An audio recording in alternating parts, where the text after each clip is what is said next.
The first thing everyone noticed was the silence, heavier than the winter air, heavier than the snow clinging to the sidewalk. A young woman sat in a wheelchair outside a small cafe, her fingers moving urgently, her eyes wide with fear and hope all at once.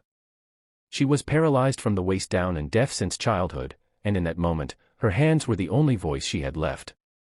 They formed a desperate plea that most people didn't understand, and yet something about her trembling hands made passers-by slow their steps, even if they didn't stop.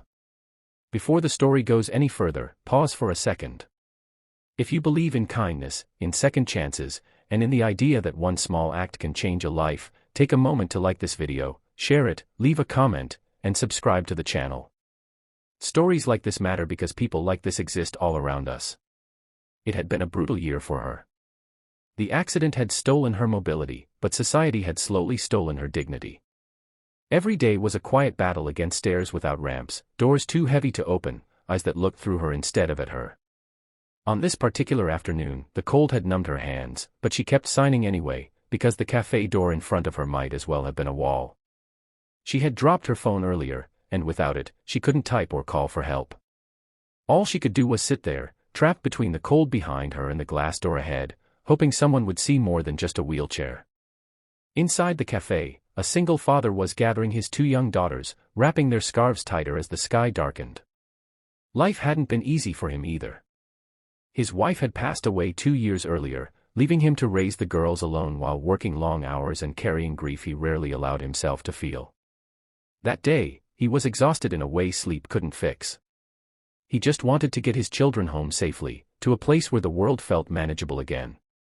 As he opened the door, he noticed the woman immediately.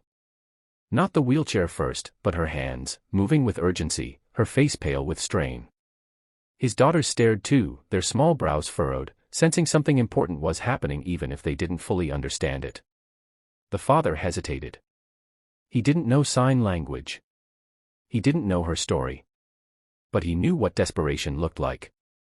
He had worn it himself more times than he could count.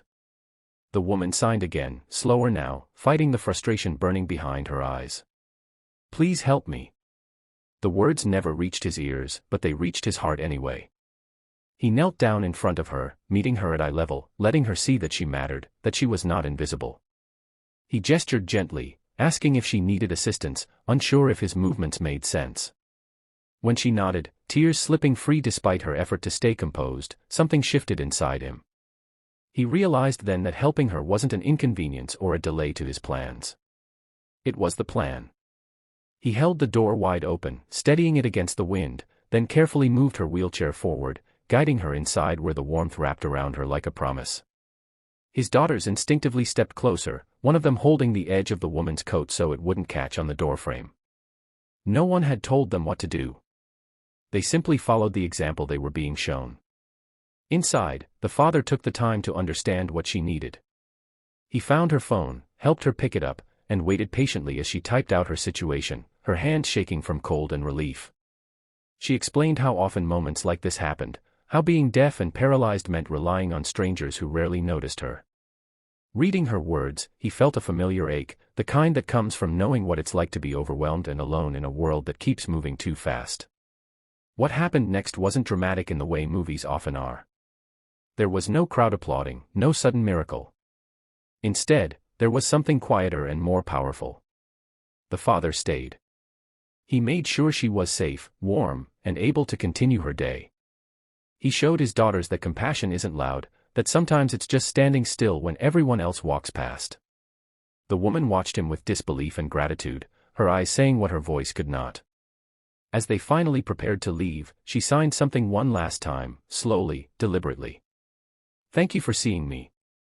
The father didn't understand the exact words, but he understood the meaning.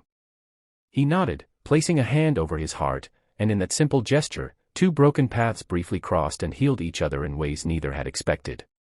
If this moment is already touching your heart, stay with the story. And if you're feeling something right now, remember to comment below and share your thoughts. Your engagement helps stories like this reach people who need to hear them. Outside, the snow continued to fall, but the world felt warmer. The woman rolled forward with a renewed sense of dignity, reminded that kindness still existed. The father walked away holding his daughter's hands, realizing he had just taught them one of the most important lessons they would ever learn, not with words, but with action. That single decision to stop, to care, would echo through their lives long after the cold of that day faded. Near the end of the street, the father glanced back once more. The woman was still there, wiping her eyes, but now she was smiling. And in that smile was proof that even the smallest acts of humanity can restore faith, not just in others, but in ourselves. If this story touched your heart, if it made you feel hope, sadness, or warmth all at once, please like this video, share it with someone you love, and leave a comment. Let us know you were here, and that this moment mattered to you. Sometimes, all it takes to change the world is to truly see someone who feels invisible.